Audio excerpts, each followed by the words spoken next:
Welcome to 20% Time, a podcast that takes you behind the scenes of Titan, a web consultancy based out of Chicago, but entirely remote and now, as of 2021, spread out all over the place, no longer just North America. We specialize in Laravel, a PHP framework, but we're often pairing that with any number of JavaScript frameworks and libraries. I'm your host, Dave Hicking, and this week we are not talking about anything technical per se, but something that hopefully is of interest to anybody who's involved at all with technology or working at an agency. This week I'm joined by Marge for the second time, the first two-time 20% Time guest, who's the Ops and Content Manager at Titan. Hello, Marge. Hey, Dave. Thanks for having me back. And for her first appearance, the one and only Anna Shevlin. Did I pronounce that last name correctly? I don't know if I've ever said that out loud. Congratulations. This podcast allows me to say my last name, the last names of my coworkers out loud. Anna is the operations coordinator at Titan. Anna, welcome to the show. Thanks for having me. Awesome.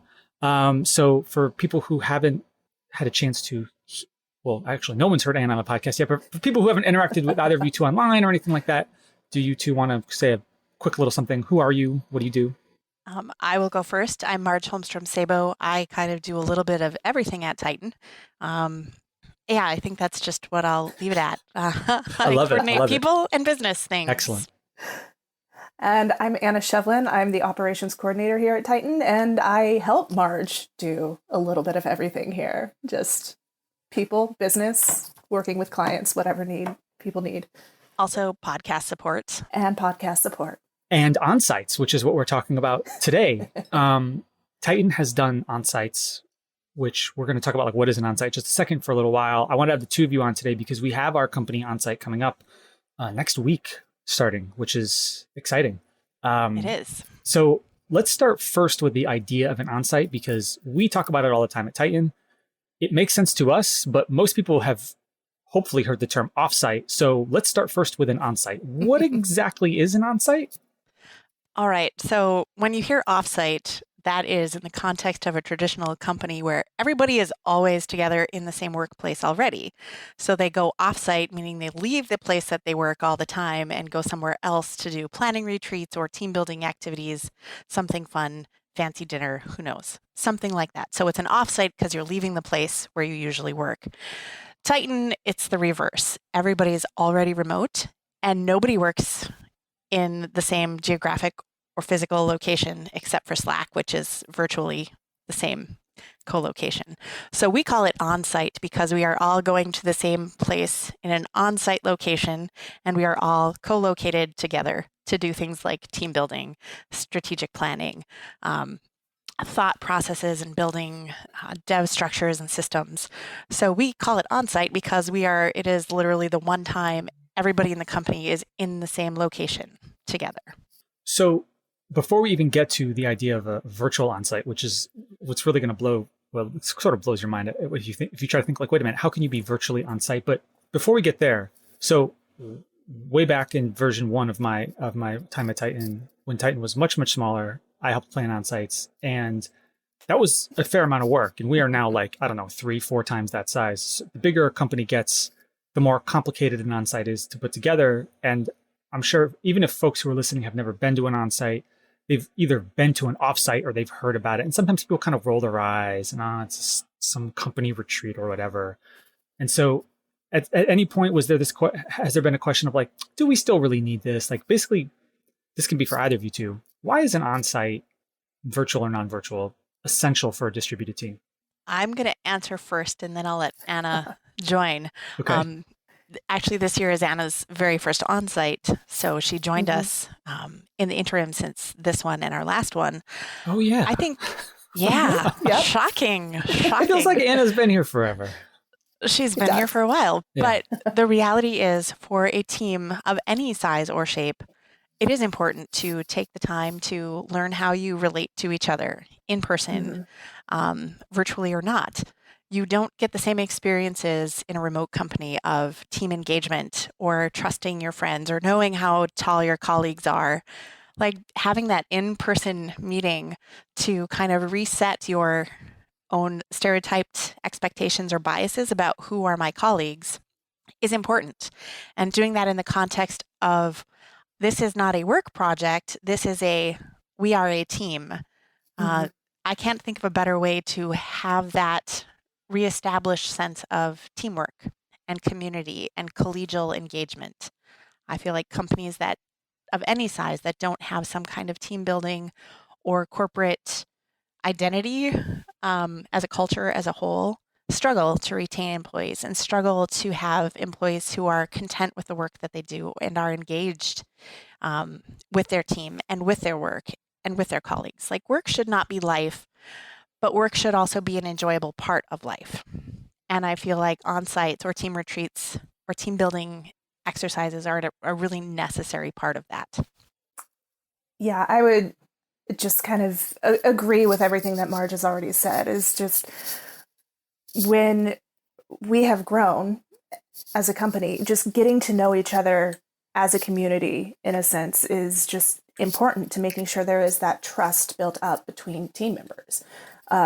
How we work together, how we relate to each other. And this is one of the ways that we can build that trust and build the teams up. Just getting to know each other outside of work, I think is really important to do that. So, Anna, you have, as we just pointed out, you have not been to an onsite, and yet you are participating in the planning of an onsite, which might be a little unusual. What, as a first timer, do you have, even from the not, like, if you can turn off the onsite planning part of your brain for a second, is there anything in particular you're looking forward to for this first opportunity, even if it's virtual? I am looking forward to just kind of like we've already said, like getting to know the team members just a little more personally. I think I'm in a kind of unique situation maybe in the company where I am not a programmer, I'm not a dev, so I don't have those daily interactions with everybody. And so I'm kind of excited to have a little bit more of those interactions with people. I talk with you and Marge and Dan and Matt frequently, but getting to know everybody else outside of maybe the ops role is, I'm excited for that.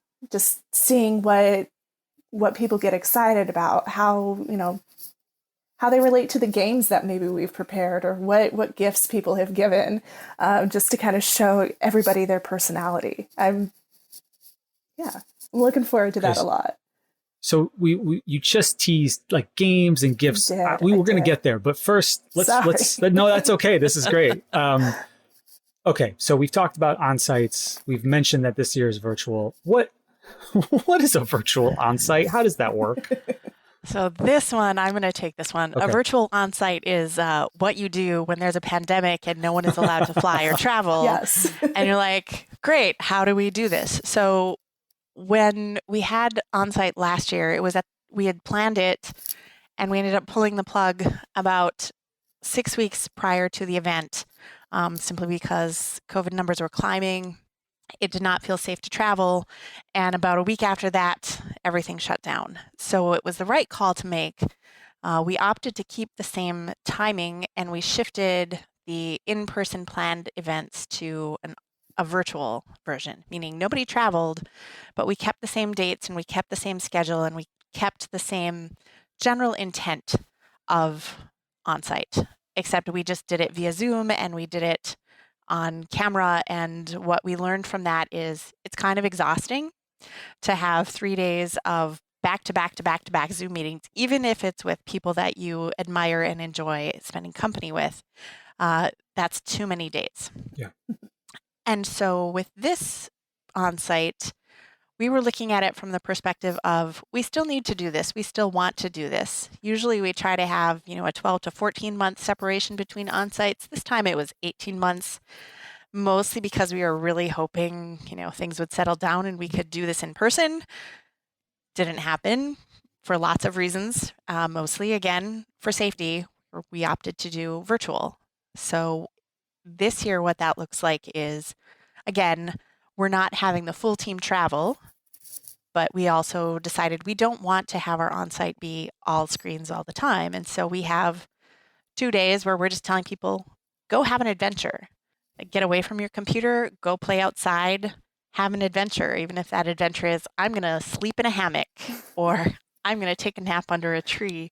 It is to do something, to be outdoors in nature, to refresh your mind and soul away from a computer, to take that time to just decompress a little bit because this last 18 months has been pretty stressful for all of us. Mm-hmm. And at the same time, we still want that feeling of camaraderie and connectedness and some of the same team building strategy things that we need in our onsite. Like, what is our direction and what are the things we want to focus on going forward?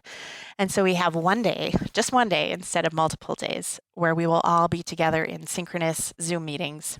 And I don't want to sneak too many things. But so the virtual onsite is we will all be doing things together as a team, but in separate locations. And that was sort of the goal of we're all going to have a shared experience, and then we're going to come back and we're going to talk about our adventures, and then we're going to do some of the planning things. But we're trying to minimize the effects of Zoom fatigue as much as we can. So Marge, you talked about exactly that, Zoom fatigue, and how we've adjusted for this year's onsite. For last year's onsite, which actually, Marge, I think it was even tighter timeline than you mentioned, if I remember correctly. I think it was literally like 3 weeks before. Like it was it was very tight. And we've talked a bit. I think we've sort of already talked like broadly like the goals of an onsite. How do you feel? Just people. We realize that Zoom fatigue is a thing. Do you still think that first virtual onsite? Do you consider that a success? Do you consider that kind of like we did all that we could, and now we're learning more? Like when you look back on that, how do you think about last year's virtual onsite? When I think about last year's virtual onsite, I am pretty proud of how well the team as a whole was able to shift into that new format and dynamic.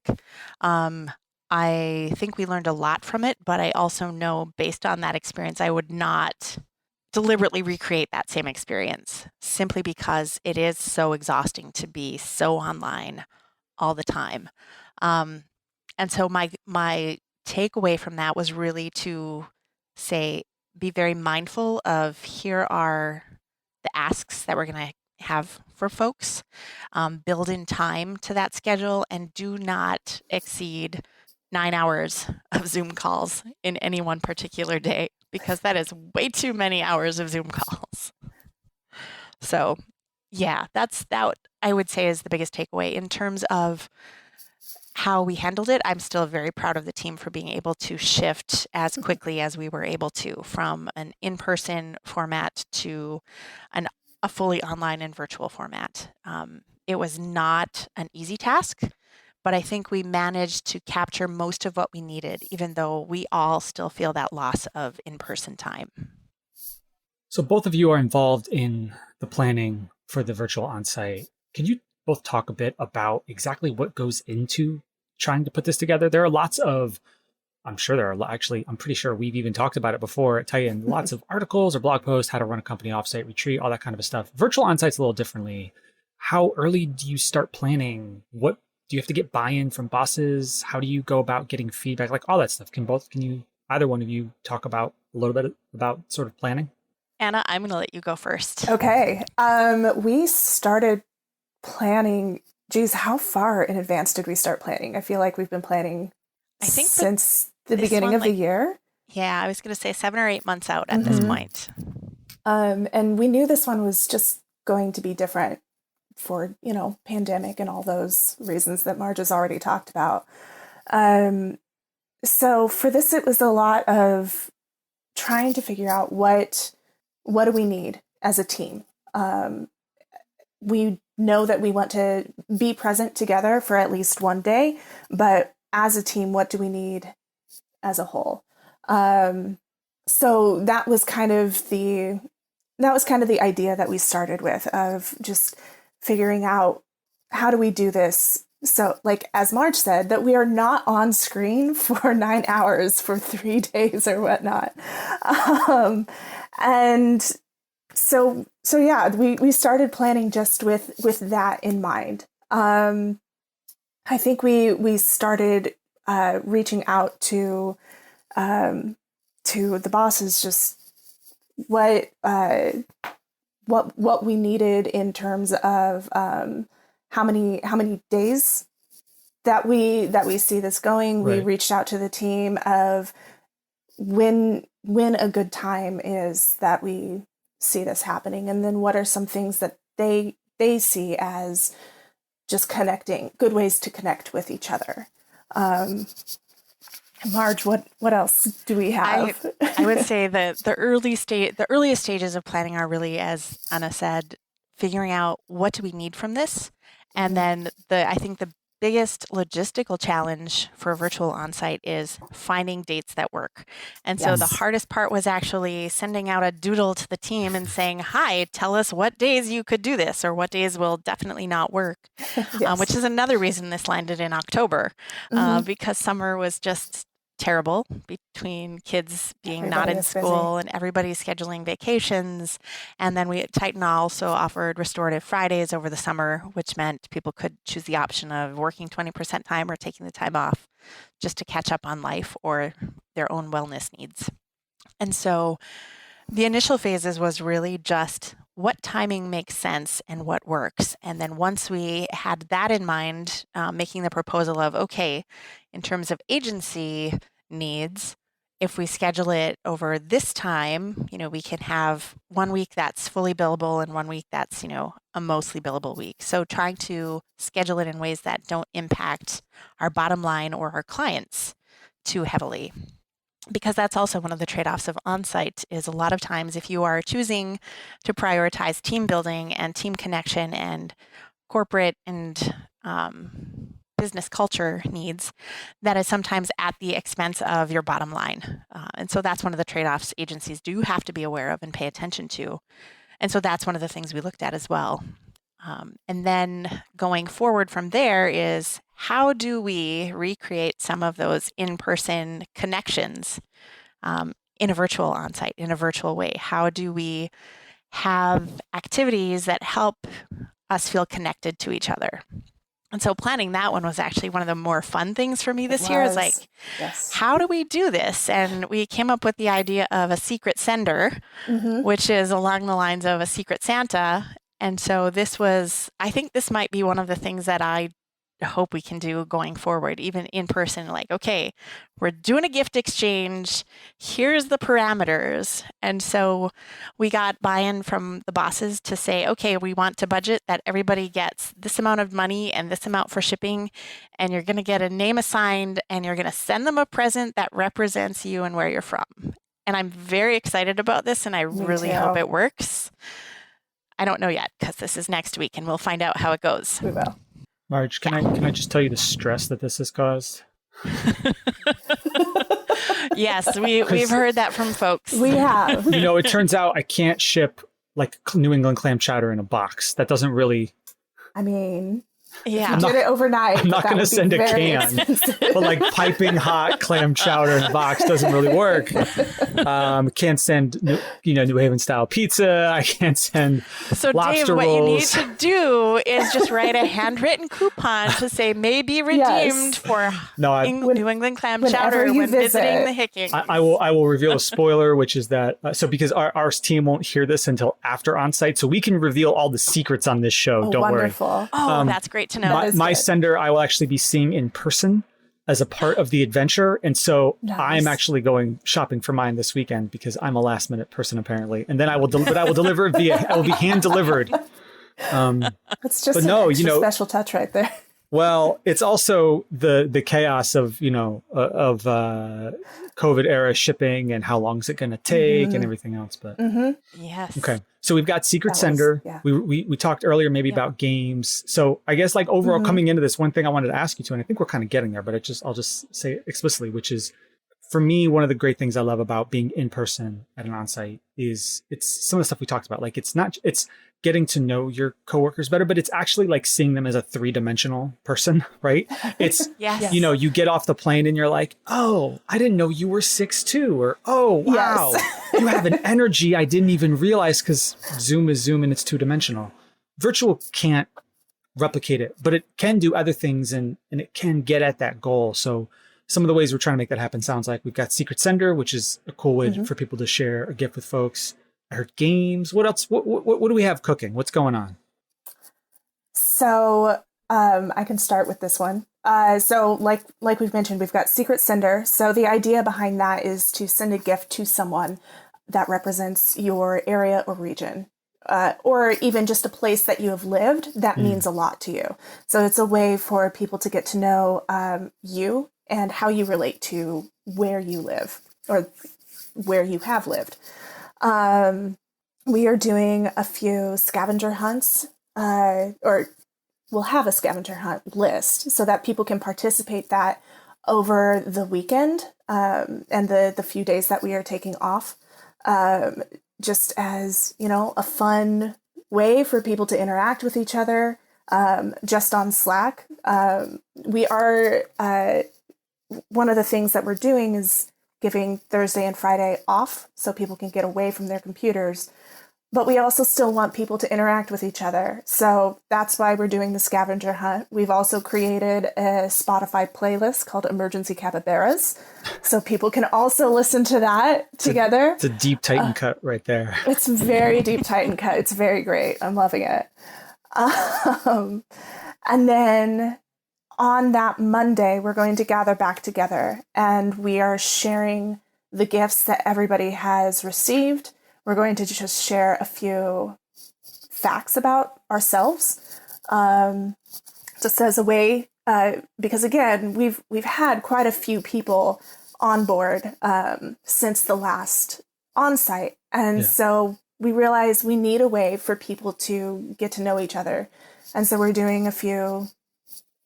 Here's some 3 facts about me on Monday morning.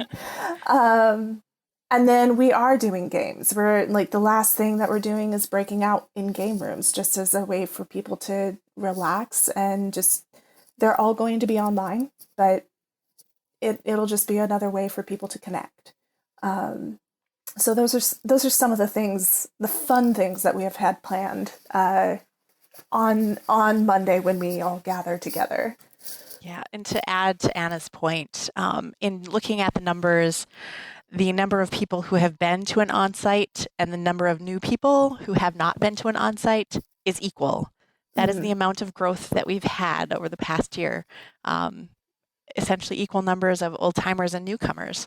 And so that, to me, really speaks to the need to share a little bit about ourselves. And I'm very much looking forward to, I'm thinking of it as the great unboxing, as people open their gifts from each other and we can kind of see their reactions and what was sent and how it's received. I think that will be very fun just to share, literally share with each other. It's funny you bring up the you put it old timers versus newcomers. I'm like, am I an old timer? Yes. You old are. squared? You are, Dave. You are older than I am at Titan. It's true. It's true. Marge, I'm glad you mentioned that because way back in the early days of COVID, I think we recorded this episode maybe back in April of 2020. Your first appearance on the podcast, you talked about what it's like to create a welcoming remote work culture, right? And what it's like for new versus existing employees. We're talking about things that sound like fun and sound, it's like games and getting to know each other, but I'm assuming this is not just we're doing this for the heck of it. You really see this as this is an important part in creating that kind of culture. Is that right? It absolutely is. The building a team is not just a thing that happens accidentally. Having a true team means everyone feels welcome and everyone feels safe to contribute. And until I feel like onsite is one of those events that before you've been to one or participated in one, it can be easy to still feel a little bit like an outsider, to feel a little bit like I don't know all of the jokes. I don't understand why this is funny. And onsite to me has always been one of those places where people can understand and start to participate in some of those inside jokes and feel comfortable as their whole self because they are welcomed as their whole self. And I feel a very strong lack of in-person at this point. And I'm very much hoping that by next year, we'll be able to come together in person as a team in some way, shape, or form. We're doing our best. We have a very empathetic and highly engaged team, but it's very difficult to recreate that in-person three-dimensional experience of spatial relationship in terms of height and how someone laughs when We're they're really too focusing tired on to be height awake here anymore. on this podcast. Well, I mean, not on purpose, but I was telling Anna earlier this morning, I just have this assumption that everybody's like 6 feet tall, Yeah. which I know is not accurate, but in my brain, that's like everybody is this tall. And so, yeah, it doesn't necessarily change my perception of who that person is as a person. It's like, okay, my brain does not do what I think it should be doing. It's a funny recognition that what you see on video is not the same as reality. Mm-hmm. And I think that's important to recognize too. Thank you, Marge, and I apologize for talking over you. I was just like, wow, we're talking about height once again. Yeah. Well, when you can't see anybody's legs on the video screen, Yeah, it's it's just like- a very weird perception of And it's an people. interesting calibration too. Like I just assume people are 6 feet tall, and some people assume people are 5'7". Like, what's the normal height? It's just amusing to me. Brains are weird. So let's say next year is a wonderful year. There's no pandemic. There's nothing going on. I'm crossing my fingers, knocking on wood here, and Same. possibly burning some Absolutely. sage. Yes. Are there? Let's say we do an in-person onsite again. Are there any lessons or ideas that you want to take from these virtual onsites and bring back to in-person onsites whenever they may happen again? I will say definitely game time, like having dedicated game time of just you pick your room and you pick your thing and go have some fun. And I think the other thing is the choose your own adventures, which is a modification of past onsites where we would have folks who would essentially sponsor okay, well, we're going to do a boot camp workout, or we're going to make bread, or we're going to like deep dive into sound. So it's like a more intense or in-person Titan talk, but a longer format one that you can do in person. And I think that adventure theme will continue, and we'll pick that up again when we can be in person. And I know Anna doesn't have the context of past onsites, but I'm just gonna ask her, Anna, what things would you want to see at an in-person onsite? I kind of agree with you on that. Like I think one of the struggles of planning a virtual onsite is how do we make sure that these connections happen as organically as they can while we are in a virtual space. And that's one thing that I think having an in-person onsite, hopefully next year, would be wonderful. You just have those times where, like you said, choose your own adventure. People can go off and, I don't know, bake bread, do yoga. It's just those natural organic things that happen when people are in the same space and realize that they have these connection points. And just building up friendships and community in that way, and feeling and having people feel like they have even more of a connection to the people that they are working with. And even just, I don't know, as silly as that this might sound, but shared meal times. I think shared meal times has such a way to bring people together, whether it's catered or we are all cooking it together. I think it's food is a universal for people, and it's another connecting point. Sharing meals, sharing stories, I think is a great way for people to get to know each other. And I hope that we get to do that soon. So I'm curious. I've been wondering about this, and it's kind of a serious question, but I think if you're listening to this, it might be something on your mind as well, which is, do either of you worry at all about somebody who doesn't want to be quite so, I don't know, vulnerable is the word, or open? Maybe they're a little arms crossed. You can't, I'm sort of doing, you all can't see because this is audio, but on the video right now, you got your arms crossed. Maybe they're not engaging. Do either of you worry about that with an onsite, virtual or in person? 100%. Yes. Yeah. 100%. It is very easy to hide behind a Zoom. Yeah. And having that screen in between you puts one more literal barrier to being open. One of the concerns I have is Titan values radical candor, and the idea of vulnerable trust and communication that is done in good faith and taken with positive intent.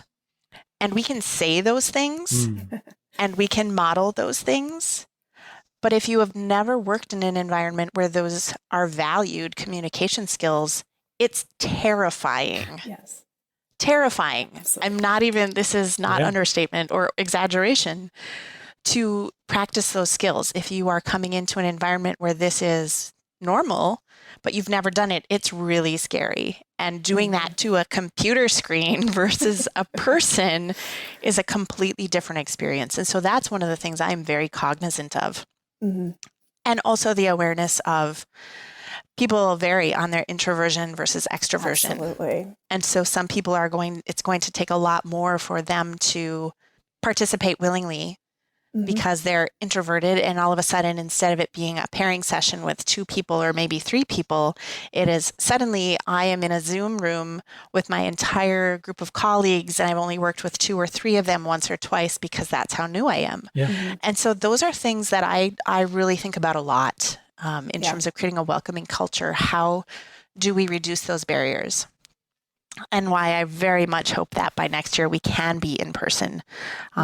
I think we have a good team that is welcoming, that is funny, and is encouraging. But until you have worked with people in person or have met them in person, that barrier of a camera and a microphone is hard to overcome. Trusting vulnerability is a scary place. And I don't know how to help people be less scared other than doing my best to model, this is what it looks like, and these are steps you can take, and reaching out if I notice someone is struggling or feeling a little shy, perhaps, or extra quiet, because I don't want anyone to ever feel like they have to be silent, but also I know it can be difficult to practice speaking up. Yes.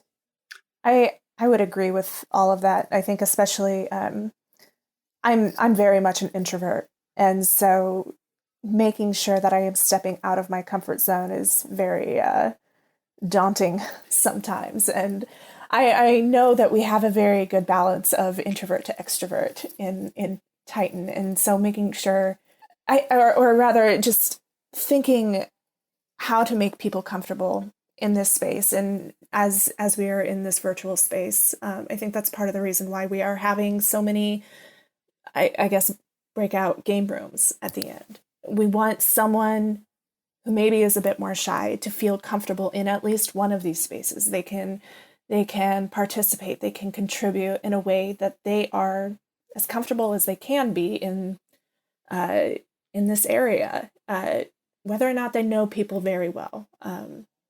But it's just, like Marge said, I think it's very much something that we're very cognizant of as we have planned this year's onsite, and just trying to give people that space to be themselves, not pushing them beyond what they are comfortable with, but giving them that open space to just be like, we are here to listen to you if you want to participate.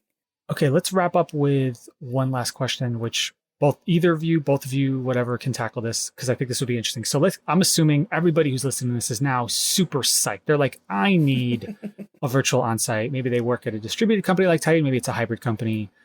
Let's say they want to, they need that pitch. Like how, like what would you say is like the pitch for why people should try a virtual onsite? Like something they could take to their boss or whoever, be like, just take this, just repeat what Marge or what Anna said, these words of wisdom. What would you tell people to say as why a virtual onsite is something that a company should try? If you can laugh together and play together, you can get through anything. That's honestly what I believe. That's good. I think also, go ahead. Oh, I was going to say, I think that is, to me, that's the whole point. Learning that you can laugh, play, and work. That's the basis of a good life. And if that's what you want for your team and your company, this should be a thing that you support. All right, Anna, your turn. Okay. I was going to say, just when everybody feels connected, when everybody feels like they are part of the team, I think it creates a healthier environment, and in some ways a place that people want to stay at and work with longer. Just being in a place where you can trust those people around you and you feel connected, I think it just really, I guess, speaks to the openness and the trust that can be built up between people. Yeah, if you want a buzzword, Oh, hold on. Here we go. My buzzword alarm might go off, Marge. it might, but like if it depends, like depending on how you have to manage up. Sure. Virtual or in-person on-sites help a team stay fully engaged and therefore aid in employee retention, decreasing your long-term employment costs. There it is. Could you how many work buzzwords was that? Could you work synergy into that or vertical integration? No, Dave, it hurts my brain and my heart too much. I'm sorry. All right. I said that was the last question. I fibbed. I have one sneaky last question, which is basically, Marje and Anna, was there anything that we didn't talk about regarding on-sites that either of you two think we should mention before we leave today? Snacks. Have good snacks. Yes. Have good snacks. Have breaks. Because on Monday, we are going to be on Zoom. That's right. So we are going to need a lot of breaks. Snacks and breaks. Snacks and breaks. Yeah. Excellent. All right. Well, thank you both for joining 20% Time today. This has been great. I'm super excited for Onsite next week, which sort of like starts next week and then kind of goes in next weekend. I am apparently driving from Connecticut to Philadelphia. I'm picking up Jacob along the way, who's flying in from Canada. And then we're meeting up in Philly. And then like 6 of us are going to go see Dune. And then we're going to go to Six Flags. It's like a whole adventure. That is amazing. Super excited about your adventure, Dave. Awesome. Yeah, that is going to be fantastic. It's going to be fantastic. My planned adventure is going to Duluth, and I get to go do some hiking with Centauria. Sounds lovely. That also sounds wonderful. Yeah. Anna, what did you plan for your adventure? I am giving myself a spa day because I can. Yes. And celebrating a friend's birthday with shenanigans yet to be fully planned. Excellent. These are some good adventures. Go us. And on that note, I think that's it. Thank you both so much for joining us. Appreciate it. This has been a lot of fun, and can't wait to see what Onsite brings. All right. Thanks for having us, Dave. Thank you so much.